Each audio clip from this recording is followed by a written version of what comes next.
الحمد لله رب العالمين، والعاقبة للمتقين، والصلاة والسلام على سيد الأنبياء والمرسلين وعلى من تبعهم بإحسان إلى يوم الدين.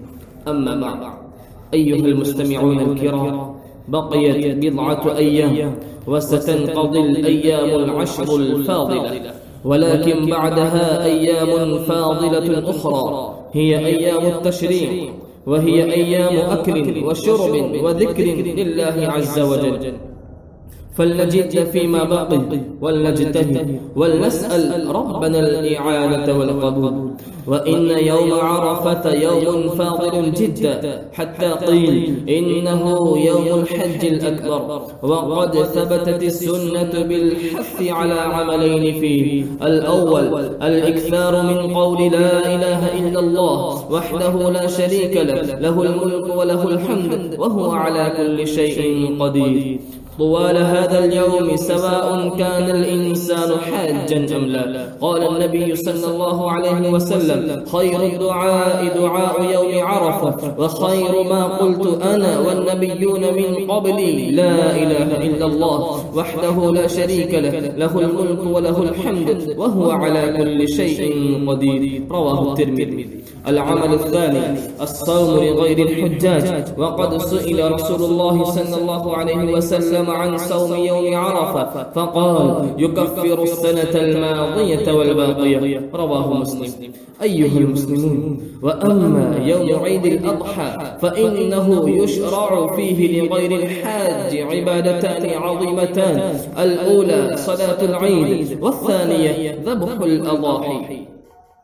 فأما صلاة العيد فهي شعيرة عظيمة من شعائر الإسلام، يجتمع المسلمون في مكان واحد مرددين التكبير والتهليل والتحميد. وصلاة العيد واجبة في حق الرجال على الصحيح من أقوال العلماء. ومن سنن العيد التكبير والاغتسال ولبس أحسن الثياب والتطيب والذهاب من طريق إلى المصلى والعودة من طريق آخر. ومن السنن الخاصة بعيد الأضحى ألا يأكل حتى يرجع من مصلاه. فعن ابن بريدة عن أبيه رضي الله تعالى عنه قال: كان النبي صلى الله عليه وسلم لا يخرج يوم الفطر حتى يطعم، ولا يطعم يوم الأضحى حتى يصلي. رواه الترمذي. أيها الإخوة، وأما الأضحية فهي سنة أبينا إبراهيم عليه الصلاة والسلام، ومن هدي نبينا محمد صلى الله عليه وسلم. فعن أبي هريرة رضي الله تعالى عنه أن رسول الله صلى الله عليه وسلم قال: من كان له سعة ولم يضحي فلا يقربن مصلانا. رواه ابن ماجه.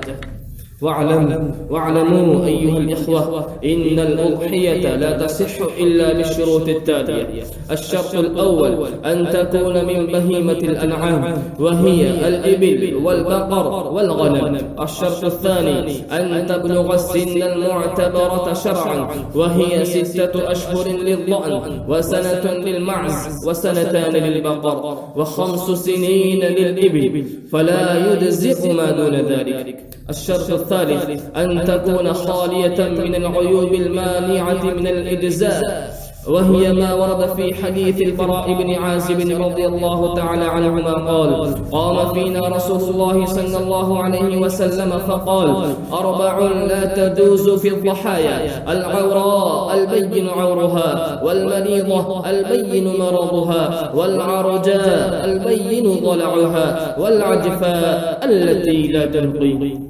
الشرط الرابع أن يضحي بها في الوقت المحدد شرعا، وهو عندنا من بعد صلاة العيد يوم النحر إلى يومين بعده. فمن ذبح قبل فراغ صلاة العيد أو بعد غروب الشمس يوم 12 لم تصح أضحيته. ويجوز ذبح الأضحية ليلا أو نهارا، والذبح في النهار أولى، وكل يوم أفضل مما يليه، لما فيه من المبادرة إلى فعل الخير. ويوم العيد بعد الخطبتين أفضل لأنه من أيام العشر التي هي أفضل أيام السنة. أيها الإخوة، فاذبحوا أضاحيكم طيبة بها نفوسكم راضية بها قلوبكم، واعلموا أنكم تتقربون إلى ربكم وتقتدون بنبيكم محمد وأبيكم إبراهيم عليهم الصلاة والسلام. اللهم إنا نسألك علما نافعا ورزقا حلالا طيبا وشفاء من كل داء وعملا متقبلا وشفاء من كل داء. أقول ما تسمعون وأستغفر الله لي ولكم فاستغفروه إنه هو الغفور الرحيم. السلام عليكم. لا تنسوا الإعجاب بالفيديو والاشتراك في القناة تشجيعا لنا لنستمر بنشر المزيد إن شاء الله.